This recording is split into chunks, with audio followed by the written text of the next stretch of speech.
Hello friends, welcome to the success Kendra. दोस्तों, आज की इस वीडियो में हम लोग 38वीं बीपीएससी से लेकर के 65वीं बीपीएससी तक में सामान्य विज्ञान में भौतिक विज्ञान से संबंधित जितने भी प्रश्न पूछे गए हैं उन सबको हम लोग एक ही वीडियो में कवर कर लेंगे।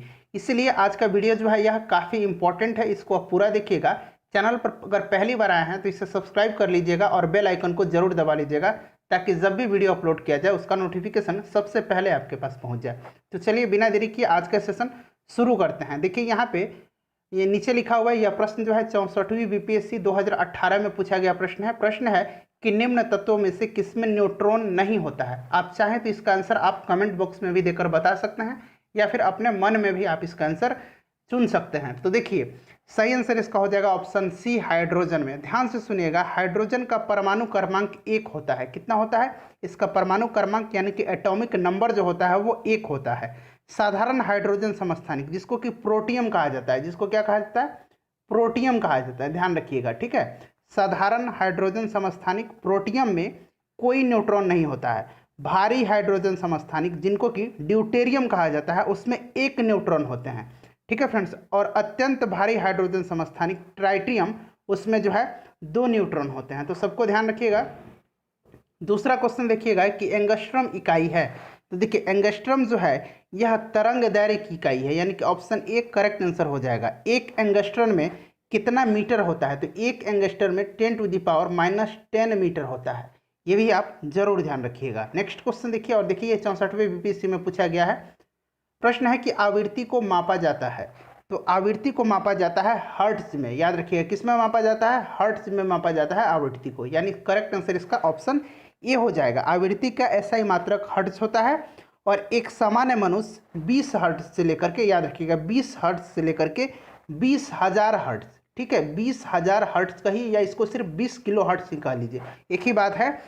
इतनी आवृत्ति तक की ध्वनि को सुनने में सक्षम होता है। अगला क्वेश्चन देखिएगा, चौथा प्रश्न है कि घड़ी में प्रयोग होने वाले क्वार्ट्ज क्रिस्टल होते हैं।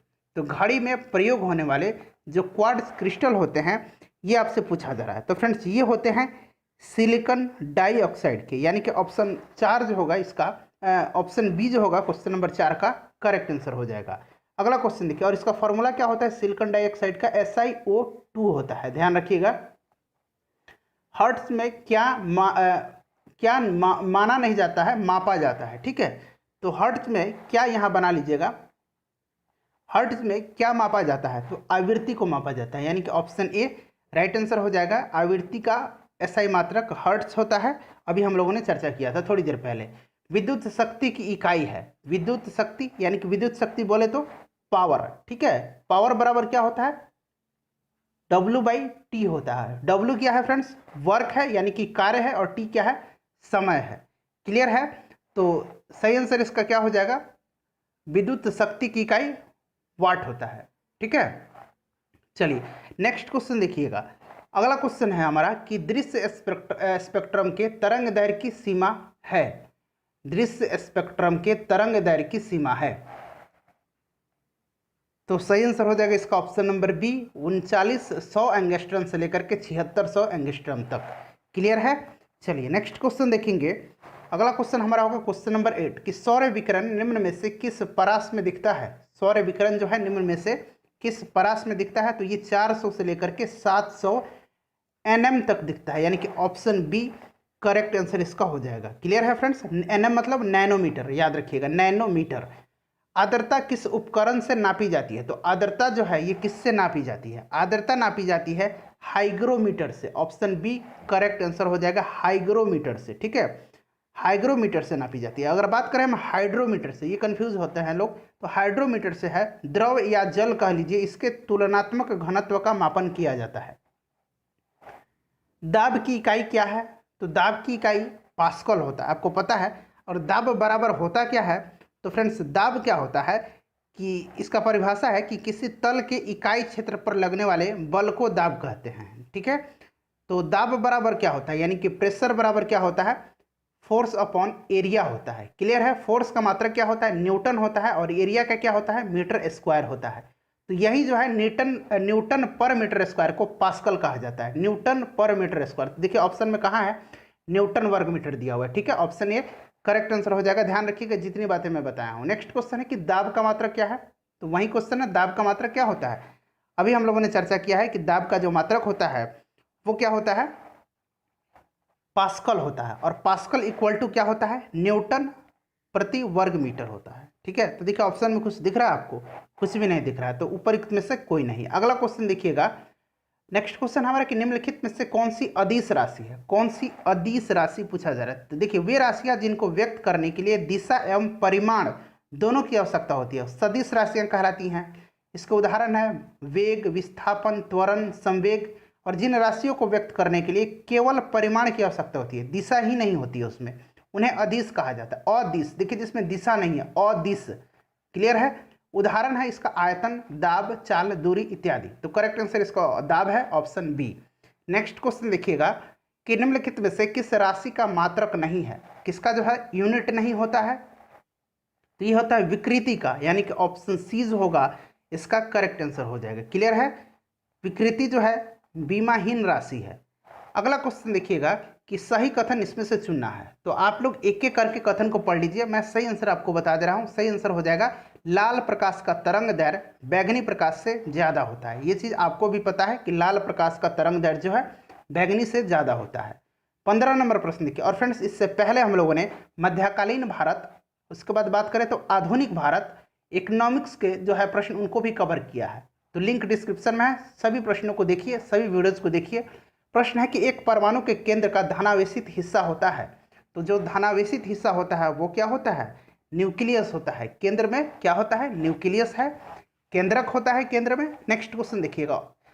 और अगला क्वेश्चन हमारा है क्वेश्चन नंबर 16 कि एक ठोस के सीधे गैस में परिवर्तन को कहते हैं। अगर ठोस है और सीधे वे बिना द्रव्य में आए हुए गैस में बदल जाता है तो उसको ऊर्ध्वपातन कहा जाता है। ऑप्शन ए करेक्ट आंसर हो जाएगा।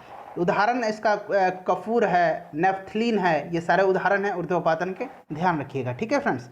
चलिए अगला क्वेश्चन देखिएगा कि कॉस्मिक किरणें हैं, कॉस्मिक किरणें हैं। तो देखिए कॉस्मिक किरणें क्या हैं, तो कॉस्मिक किरणें विद्युत चुंबकीय स्पेक्ट्रम का भाग नहीं है, ध्यान रखिएगा, नहीं है।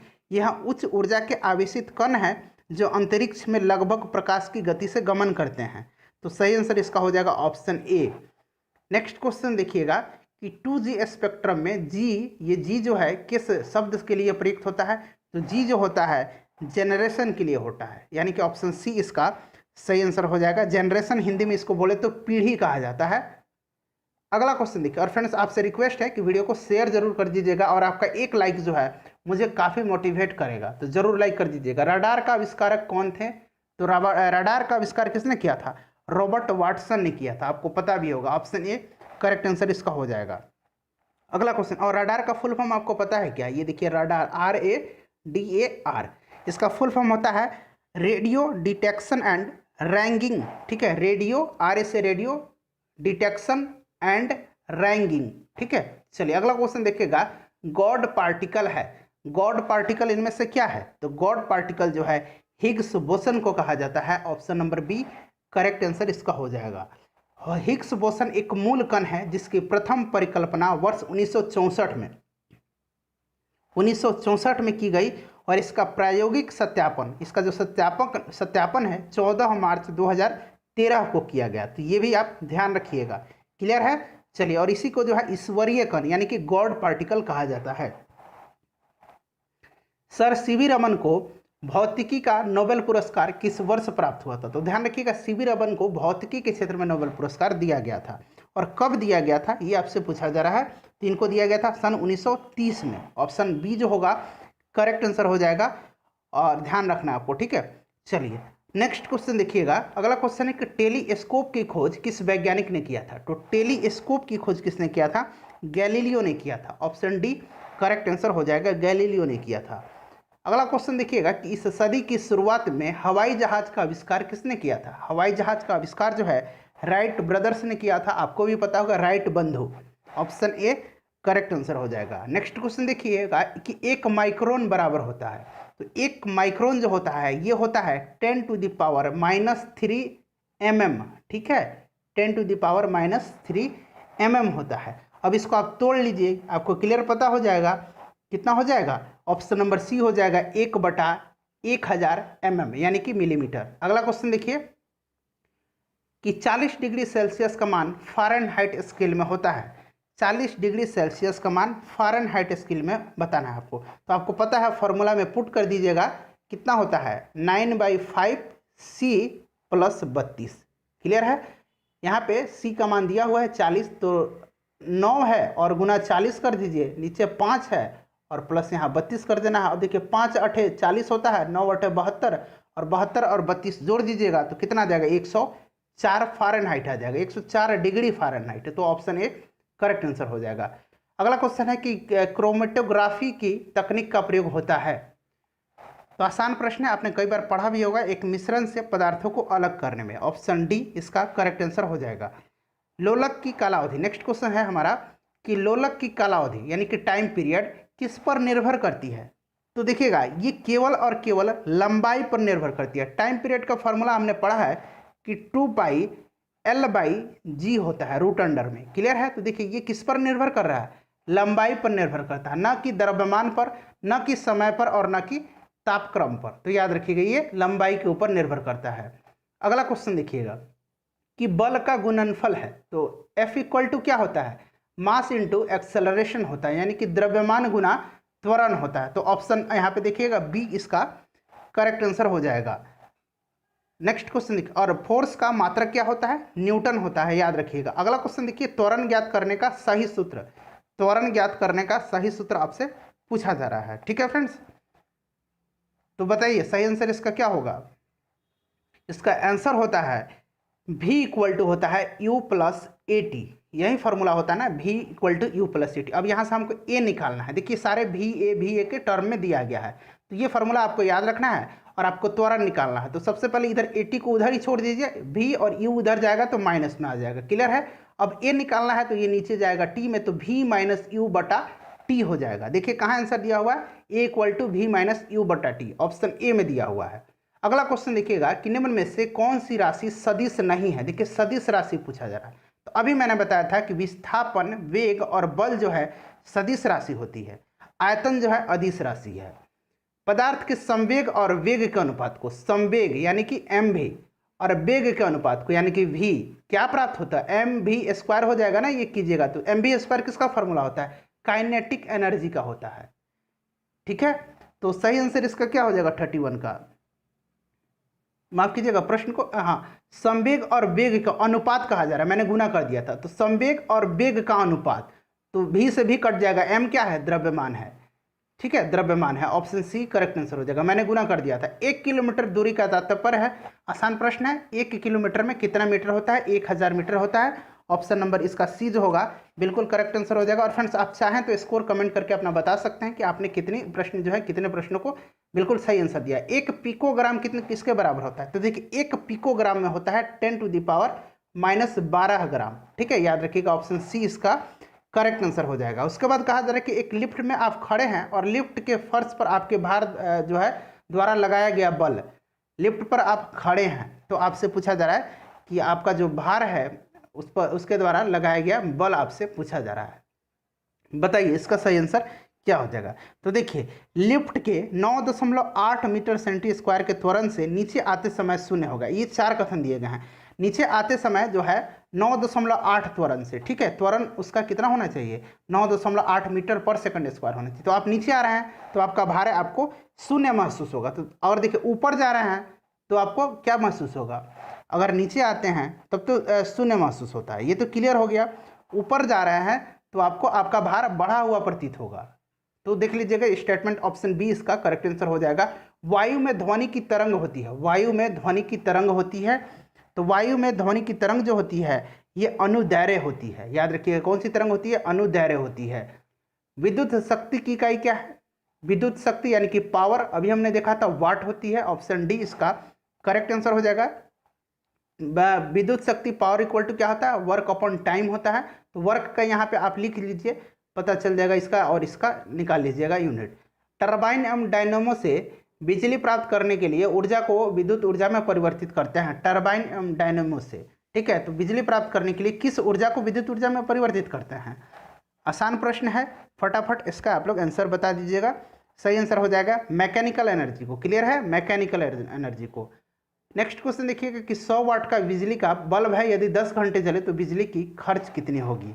कुछ भी नहीं करना है, जो भी दिया होगा आपको यूनिट निकालना है ना, यूनिट निकालना है आपको। जो भी दिया रहेगा सबको गुना कर दीजिए और नीचे 1000 से डिवाइड कर दीजिएगा। देखिए 100 वाट की बल्ब है, 10 घंटे चल रही है, तो आपको नीचे भी 1000 से मल्टीप्लाई कर दीजिए, काट दीजिए, 1 यूनिट आ जाएगा आंसर, 1 इकाई। ऑप्शन बी करेक्ट आंसर 38 का हो जाएगा। अगला क्वेश्चन देखिएगा कि एक सामान्य शुष्क सेल में विद्युत अपघट्य होता है। सामान्य शुष्क सेल जो होता है उसमें विद्युत अपघट्य किसका होता है, ये पूछा जा रहा है। तो ये होता है अमोनियम क्लोराइड का। ऑप्शन सी इसका करेक्ट आंसर हो जाएगा। डायनेमो अभी हमने पढ़ा था, डायनेमो क्या करता है, तो देखिए डायनेमो जो करता है यह यांत्रिक ऊर्जा को यानी कि मैकेनिकल एनर्जी को विद्युत ऊर्जा में परिवर्तित करता है। ऑप्शन बी करेक्ट आंसर हो जाएगा। विद्युत ऊर्जा को यांत्रिक ऊर्जा में मोटर बदलता है। देखिए यहाँ आ गया, विद्युत मोटर में क्या होता है, तो विद्युत ऊर्जा को यांत्रिक ऊर्जा में बदल देता है, यानी कि ऑप्शन नंबर सी जो होगा इसका करेक्ट आंसर हो जाएगा। और मोटर और डायनामो याद रखिएगा, ठीक है, मोटर और जनरेटर। तो मोटर जो होता है या फ्लेमिंग के लेफ्ट हैंड रूल है उस पर वर्क करता है, और जनरेटर जो है राइट हैंड रूल पर काम करता है। जनरेटर को आप राइट हैंड से स्टार्ट करते हैं ना, ऐसे इमेजिन करके आप याद रखिएगा। अगला क्वेश्चन देखिएगा कि विद्युत धारा निम्न में से किस उपकरण से नापी जाती है। तो विद्युत धारा पूछा जा रहा है, तो ये उपकरण एमीटर है। क्लियर है, एमीटर से नापी जाती है। अगला क्वेश्चन देखिएगा, वोल्ट मीटर से वोल्टेज मापी जाती है। आपको पता होगा विद्युत धारा किस उपकरण से मापी जाती है, बताइएगा। तो ये भी एमीटर है, सेम क्वेश्चन रिपीट हो गया है। लेकिन देखिएगा ये 65वीं और ये 64वीं में पूछा गया, देख रहे हैं ना, प्रीवियस ईयर से प्रश्न पूछे जाते हैं। प्रकाश में 7 रंग होते हैं, ये रंग जो है अलग करने का क्या तरीका है, तो प्रिज्म में से रंगों को गुजारा जाता है, तो ये सारे रंग फिल्टर हो जाते हैं, अलग अलग हो जाते हैं। तो ऑप्शन ए करेक्ट आंसर इसका हो जाएगा। अगला क्वेश्चन देखिए कि किसी ऐनक के में लेंसों की क्षमता 2 डायोप्टर है, तो इसकी फोकस दूरी कितना होगा। देखिए फोकस दूरी क्या होता है, F इक्वल टू होता है 1/d। क्लियर है, तो यहाँ आपको दिया हुआ है 1/2, आप निकाल दीजिएगा 0.5 मीटर में आ जाएगा। क्लियर है, चलिए सेंटीमीटर में आ जाएगा, या फिर आप इसको सेंटीमीटर में बदल लीजिएगा तो 50 सेंटीमीटर हो जाएगा। इसका ऑप्शन सी आंसर हो जाएगा। क्लियर है, 0.5 मीटर को सेंटीमीटर में चेंज कर लीजिए। चुंबकीय सुई किस तरफ संकेत करती है, तो आपको पता होगा कि चुंबकीय सुई जो है ये हमेशा उत्तर दिशा की तरफ संकेत करती है। ऑप्शन सी करेक्ट आंसर हो जाएगा। अगला क्वेश्चन देखिए, श्वेत प्रकाश को नली से कैसे पैदा करते हैं। तो श्वेत प्रकाश को नली से तंतु को गर्म करके पैदा किया जाता है। ठीक है, ट्यूब के सिरों पर तंतुओं में विद्युत प्रवाह करने पर पारावाष्प अदृश्य पराबैंगनी किरणें उत्सर्जित होती हैं। ये पराबैंगनी किरणें जो है नलिका की आंतरिक सतह पर लेपित प्रतिदीप्तशील पदार्थ की परत पर मिल करके दृश्य प्रकाश उत्सर्जित करती हैं। ऑप्शन बी करेक्ट आंसर हो जाएगा। आइंस्टीन को नोबेल पुरस्कार किस वर्ष किस कार्य के लिए दिया गया है, ये पूछा जा रहा है। ठीक है, तो इनको 1921 में दिया गया था, ये भी प्रश्न पूछा जाता है। तो मैंने आपको बता दिया कि 1921 में दिया गया था। किस लिए दिया गया था, तो इसको दिया गया था फोटो इलेक्ट्रिक इफेक्ट, यानी कि प्रकाश विद्युत प्रभाव के लिए। अगला क्वेश्चन देखिए, अगला क्वेश्चन फ्रेंड्स है कि विद्युत उत्पन्न करने के लिए कौन सी धातु का प्रयोग किया जाता है। तो यूरेनियम का प्रयोग किया जाता है, आपको पता है, आप जानते हैं कि इसका उपयोग किया जाता है यूरेनियम का। अगला क्वेश्चन देखिएगा कि कमरे को ठंडा किया जा सकता है। कमरे को ठंडा किया जा सकता है, तो ये एक ही इसका उपाय क्या है, संपीड़ित गैस को छोड़ के। ऑप्शन बी करेक्ट आंसर हो जाएगा। आमतौर पर यहाँ देखिए, आमतौर पर सुरक्षा फ्यूज लगाने के लिए प्रयोग होने वाला तार किस पदार्थ का बना होता है। तो ये टीन और शीशे का मिश्र धातु होता है, और इसका गलनांक कितना होता है, गलनांक निम्न होता है। ठीक है फ्रेंड्स, याद रखिएगा, पूछा जाता है। चलिए, इसका गलनांक जो है निम्न होता है। अगला क्वेश्चन देखिएगा कि अतिचालक का लक्षण है। अतिचालक का लक्षण है, तो अतिचालक कब होगा, जब इसमें शून्य पारगम्यता होगी, यानी कि ऑप्शन सी करेक्ट आंसर हो जाएगा। ठंडक के दिनों में लोहे के गुटके और लकड़ी के टुकड़ों को प्रातःकाल छुएं तो लोहा का टुकड़ा ठंडा लगता है, ऐसा क्यों। चारों ऑप्शन आपके सामने है। बच्चा वाला प्रश्न पूछा गया है, तो होता यूँ है कि लकड़ी की तुलना में लोहा ऊष्मा का अच्छा चालक है। ऑप्शन बी करेक्ट आंसर हो जाएगा। कमरे में रखा रेफ्रिजरेटर यानी कि फ्रिज है आपके घर में, उसका दरवाजा अगर खोल दिया जाए तो कमरा ठंडा हो जाता है या फिर गर्म हो जाएगा। सीधी सी बात है, कमरा जो है गर्म हो जाएगा। तो देखिए कहाँ लिखा हुआ है, आप अंततः कमरे को थोड़ा गर्म कर सकते हैं। ठीक है, ऑप्शन सी इसका करेक्ट आंसर हो जाएगा। अगला क्वेश्चन देखिएगा, अगला क्वेश्चन है फ्रेंड्स हमारा कि दो उत्तरोत्तर श्रृंग अथवा उत्तरोत्तर गर्त के बीच की दूरी की क्या कहते हैं। देखिए ये जो होता है ना, ये मैं बता दे रहा हूँ आपको, पूरे डिटेल में। तो ये कह रहा है ऊपर जो होता है ना सिरिंग कहलाता है इसको, ठीक है, इसको क्रेस्ट कहा जाता है, ठीक है, और नीचे वाला जो होता है इसको गर्त कहा जाता है, आपने पढ़ा भी होगा। तो कहा रहा है कि दो उत्तरोत्तर श्रृंग, यानी कि ये वाला श्रृंग और ये वाला श्रृंग, इनकी बीच की जो दूरी होती है उसको क्या कहा जा रहा है। फिर कह रहा है कि गर्त, तो ये दोनों गर्त के बीच की दूरी को क्या कहा जाता है, ये आपसे पूछा जा रहा है। क्लियर है, इतना आपको पता होना चाहिए। इसको कहा जाता है तरंग दैर्घ्य, ठीक है, क्या कहा जाता है, तरंग दैर्घ्य कहा जाता है। दो उत्तरोत्तर श्रृंग अथवा दो उत्तरोत्तर गर्त के बीच, या फिर लगातार श्रृंग, दो लगातार श्रृंगों अथवा दो लगातार गर्तों के बीच की दूरी को तरंग दैर्घ्य कहा जाता है। अगला क्वेश्चन देखिएगा कि पढ़ने में काम आने वाला ग्लास लेंस किस प्रकार के लेंस से बने होते हैं। तो पढ़ने वाला जो लेंस बना होता है वो सिंपल सी बात है, उत्तल का बना होगा, ऑप्शन बी सही आंसर हो जाएगा। ध्वनि का वायु में वेग अनुपात होता है, तो आपको पता है कितना होता है, 330 मीटर प्रति second, option B correct answer हो जाएगा। प्रकाश विकिरणों की प्रकृति होती है, तो प्रकाश की जो होती है ये किसके समान होती है, तरंग एवं कण दोनों के समान होती है। क्लियर है, ऑप्शन सी करेक्ट आंसर हो जाएगा, याद रखिएगा। अगला क्वेश्चन देखिएगा कि आकाश नीला लगता है तो किसके कारण से, प्रकीर्णन के कारण से लगता है। देखिए ऑप्शन में आपको कहीं प्रकीर्णन दिख रहा है क्या, ऑप्शन बी में देखिएगा, यहाँ प्रकीर्ण आपको दिख रहा है। लघु तरंग दीर्घ तरंगों की अपेक्षा वायुमंडल द्वारा अधिक प्रकीर्ण होती है। 59 का option number B correct answer बिल्कुल हो जाएगा। 60 नंबर देखिएगा कि पानी का घनत्व अधिकतम होता है, तो पानी का घनत्व जो है अधिकतम 4 डिग्री सेल्सियस पर होता है, और आयतन न्यूनतम कितना पर होता है, जिसका आयतन न्यूनतम भी 4 डिग्री सेल्सियस पर ही होता है। 500 डिग्री का मान फ़ारेनहाइट में बदलना है, तो अभी मैंने आपको बताया था फॉर्मूला क्या था, F=9/5C into C plus 32, into नहीं प्लस होता है। यहाँ सी का मान आपको 50 रखना है, तो रखिए 9 गुना 50/5 और प्लस 32, तो 5 दहिया 50 हो गया, 9 दहिया 90, 90 में 32 जुड़िएगा तो 122 आ जाएगा। देखिए 122 है क्या, यहाँ पे है 122 डिग्री फ़ारेनहाइट। चलिए अगला क्वेश्चन देखिएगा। उम्मीद कर रहा हूँ कि वीडियो पसंद आ रही होगी, तो प्लीज़ फ्रेंड्स वीडियो को शेयर जरूर कीजिएगा। वर्षा की बूंद गोलाकार होती है, तो सरफेस टेंशन के कारण, पृष्ठ तनाव के कारण महासागर में ऊंची जल तरंगें कैसी होती हैं, कैसे आती हैं, तो ये आपको बताना है। तो ये जो आती हैं किसके कारण से आती हैं, चंद्रमा से, ठीक है। कहीं कहीं आपको चंद्रमा और सूर्य दिया रहेगा, तो चंद्रमा को ज़्यादा प्रेफरेंस आपको देना है। जब एक पत्थर को चांद की सतह से पृथ्वी पर लाया जाता है तो क्या होता है, देखिए उसका द्रव्यमान कभी नहीं बदलेगा, याद रखिएगा, द्रव्यमान कभी भी नहीं बदलता है, द्रव्यमान एक जगह सेम ही रहता है। आपके घर में जो वस्तु रखा हुआ है आप उसको बाहर ले जाइए, उसका द्रव्यमान बदल जाएगा क्या, कभी नहीं बदलेगा। वेट इसलिए बदल जाता है क्योंकि वेट इक्वल टू होता है m इंटू जी, और ये g का जो वैल्यू है ये अलग अलग होता है अलग अलग जगहों पर, इसीलिए हमेशा जो है भार बदलता है, द्रव्यमान नहीं। देखिए इसका सही आंसर क्या हो जाएगा, 64 का, पढ़िए 64 का सही आंसर ऑप्शन नंबर बी हो जाएगा। इसका भार बदल जाएगा लेकिन द्रव्यमान कभी नहीं बदलेगा, नोट कर लीजिएगा। अगला क्वेश्चन है कि सौर ऊर्जा निम्न में से किससे प्राप्त होती है। तो सौर ऊर्जा सूरज से प्राप्त होती है।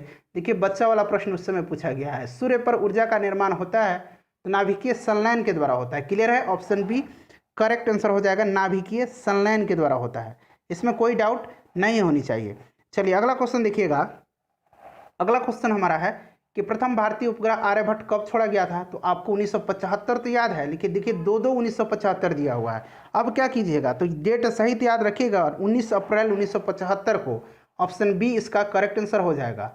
नेक्स्ट क्वेश्चन देखिए, वर्ष दीर्घतम होता है तो कहाँ पे होता है, जो सबसे ज़्यादा सूरज से दूर रहेगा वही तो होगा, तो ये प्लूटो पर होता है, ऑप्शन ए इसका करेक्ट आंसर हो जाएगा। और सबसे कम अगर पूछा जाए तो बुध पर होगा क्योंकि सूर्य के सबसे नज़दीक है। अगला क्वेश्चन देखिए, सूर्य के प्रकाश का धरती की सतह पर पहुंचने में लगने वाला समय लगभग आपको बताना है। तो ये लगभग 8.5 मिनट, यहाँ ऑप्शन सी इसका करेक्ट आंसर हो जाएगा। क्लियर है, आगे बढ़ें। चलिए, सूर्य का प्रकाश से पृथ्वी पर पहुंचता है, तो सूर्य का प्रकाश जो है पृथ्वी पर कितने समय में पहुंचता है। तो देखिए अभी हमने लगभग देखा था कि 8.5 मिनट, ठीक है। देखिए 8.5 ऑप्शन में नहीं है, बीपीएससी है, कुछ भी कर सकता है। अगर आप 8 पे मार देते तो आपका आंसर गलत हो जाता, जो कि नियमता आपका सही है, लगभग में होता है। नेक्स्ट क्वेश्चन देखिएगा कि सौरमंडल का सबसे बड़ा ग्रह कौन सा है। तो बृहस्पति है, ये भी कोई पूछने की बात है।